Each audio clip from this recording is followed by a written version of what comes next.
Good afternoon, everybody. Matt here with Golden Era Farms. Um, it's been a busy weekend here on the farm.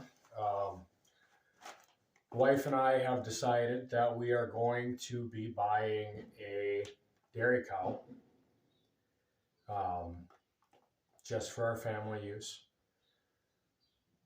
We have a couple of kids that are sensitive to processed dairy products, so your homogenization, your pasteurization. I've got two kids in particular that break out and have digestive issues with processed milk products. So we made the decision here about 2-3 weeks ago that we were going to buy a dairy cow. And I've been busy building out my setup here. And this is an old granary in the back corner of my shed.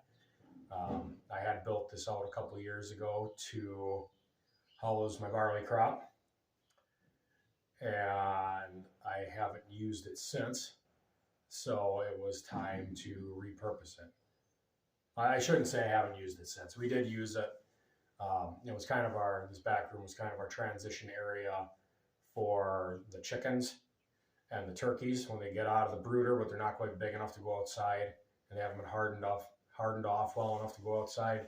They would come in here for a week or two until they were, ready to go outside and forage. This winter, it's actually been housing for the kids' rabbits because their rabbit hutch is not the best.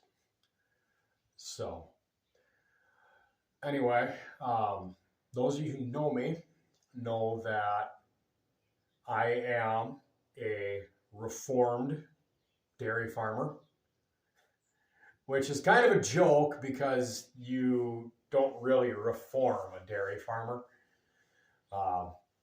Once a dairy farmer gets out of the business, they're always looking for an excuse to get back in the business, and the worst day of their life, they will all tell you, is the day that the cows left or the day that they left the farm. And I'm no different. The day that I moved to Minnesota was probably one of the hardest days of my life. And in the last 7 years, I've been looking at ways to get back into milking a cow or two, so we can have fresh dairy products and I can have my bovine fix. So anyway, I'm going to show you guys kind of what I did here today, what I've been working on. It's not done yet, but we're getting to a point where you can kind of see it all come together. I was able to salvage some components out of my parents' barn back in Wisconsin, which is kind of a big deal to me because I grabbed the stalls that I grabbed from my parents. It's just 1.25-inch pipe that's been bent into a loop. And to anybody else, it looks like a piece of scrap metal, but my grandfather bought those in 1952 and put them in the barn back home.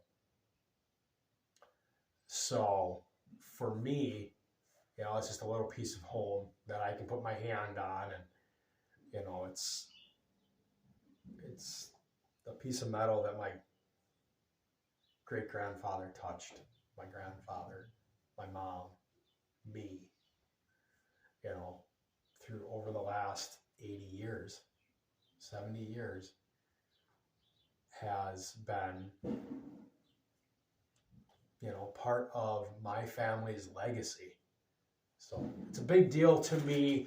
It might not be a big deal to anybody else, and it might sound really stupid, but it's a big deal to me because I'm very proud of where I came from and what we did. We were dairy farmers. That's what we did. My dad comes off of a dairy farm. We were dairy farmers. That was our focus. We were good at it. So to have a little piece of that here, man, that warms my heart. Anyway, I'm going to grab the phone and we will get after this.